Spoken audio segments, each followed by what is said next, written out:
شریعت نے جو ہمیں خوبصورت رہنما اصول دیے ہیں، جو سادہ اصول ہیں لیکن ایسے اصول ہیں کہ اگر آج کا جو مسلمان ہے وہ ان باتوں پہ عمل کر لے تو یقیناً ہمارا معاشرہ جنت کی نظیر اور جنت کا منظر پیش کرے گا۔ ان میں سے پہلا اصول یہ ہے وَلَا تُصَعِّرْ خَدَّكَ لِلنَّاسِ۔ حضرت لقمان اپنے بیٹے کو نصیحت کرتے ہیں، جب بھی کسی سے تو نے سامنا کرنا ہے غصے کے ساتھ نہیں، یعنی انسان پہلا جو اثر لیتا ہے وہ چہرے کے تاثرات سے لیتا ہے۔ اب پہلی مرتبہ کسی کو دیکھیں آپ کو پتہ چل جاتا ہے چہرے سے ہی کہ بندہ پڑھا لکھا ہے یا جاہل ہے، بندہ خوش مزاج ہے یا بد مزاج ہے، اکثر چہرے سے محسوس ہو جاتا ہے۔ حضرت لقمان اپنے بیٹے کو نصیحت کرتے ہیں اور کیا کہتے ہیں وَلَا تُصَعِّرْ خَدَّكَ لِلنَّاسِ۔ بیٹے جب بھی لوگوں کا سامنا کرنا ہے، یہاں پہ صرف اسلام اور اہل اسلام کی بات نہیں ہے، للناس کا ذکر ہے کہ جب بھی لوگوں کا سامنا کرنا ہے تو تمہارے چہرے پر مسکراہٹ کے آثار ہونے چاہیے، اور یہ وہ اثر ہے کہ جس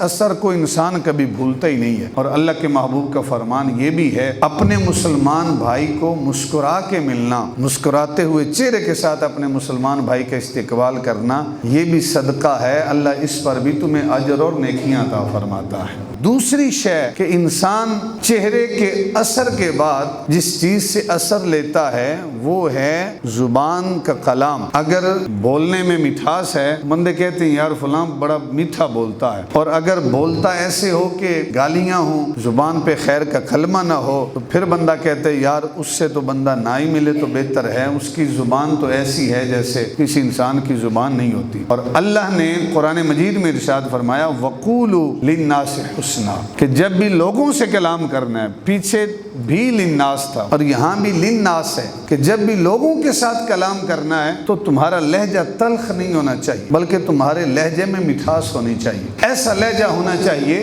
کہ لوگ اس لہجے کو یاد رکھیں۔ اور اللہ کے نبی کا فرمان سرکار ارشاد فرماتے ہیں کہ من کان یؤمن باللہ والیوم الآخر، جو اللہ پر اور یوم آخرت پر ایمان رکھتا ہے فلیقل خیرا، وہ زبان سے خیر کا کلمہ نکالے، او لیصمت، اور اگر خیر کا کلمہ نہیں نکال سکتا تو کم از کم خاموش رہے، اس لیے کہ برا کلمہ زبان سے نکالنا اس سے بہتر ہے اس کی خاموشی۔ دلوں کو جوڑنے کی بات کر سکتا ہے تو جوڑے،